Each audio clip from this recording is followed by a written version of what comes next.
আজি আমি নতুনকৈ অন্য এটা ক্লাস লৈ আহিছো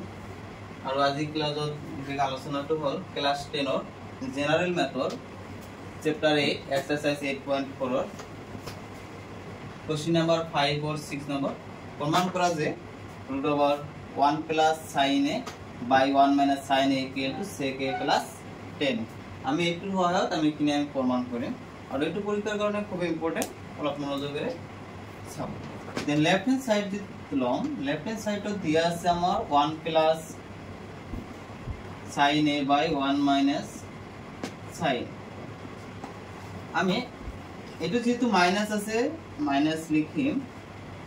যেতিয়া মাইনাস থাকিব আমি আৰু এটা মাইনাস থাকিলে প্লাস দি কৰিম sin a আমি ক্লাস 9 ত পঢ়ি আহিছিলো যে হৰ পৰিমেয়কৰণ পদ্ধতি ঠিক একেদৰে ইয়াতো মাইনাস থাকিলে আমি প্লাস দি কৰিম তলত যদি দিছো ওপৰতো দিব লাগিব তেনেহলে 1 plus sin a 1 plus sin অথবা তলতো দিছো ওপৰতো দিব লাগিব এতিয়া যেহেতু सेम আছে 1 plus sin a into 1 plus sin a গতিকে আমি এটো লিখিম 1 plus sin a whole square আর ইয়াত এটা formula পড়িছে a minus b into a plus b যে a minus b into a plus b সমান সমান আমি লিখিব পাৰো a square minus b square তাহলে a square মানে কিমান হ'ব 1 square minus b square মানে কি লিখিম আমি sin square a আকো আমি ফর্মুলা লিস্ট অনুযায়ী পড়েছিল sin square a plus cos square a equal to 1 ঠিক একেদরে আমি যেতিয়া cos স্কয়ার তো এফলে রাখি দিম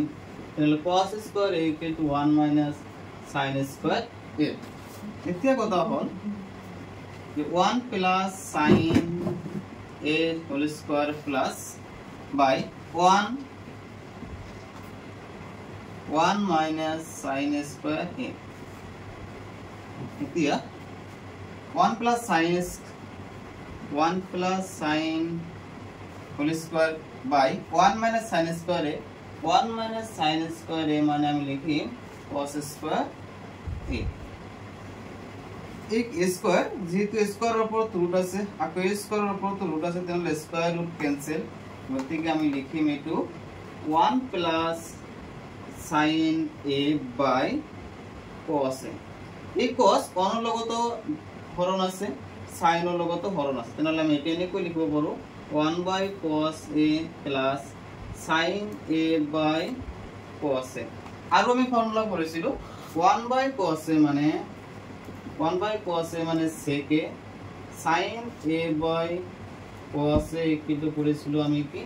10 গতিকে আমি লিখি 1 by cos a মানে লিখিম আমি কি sec a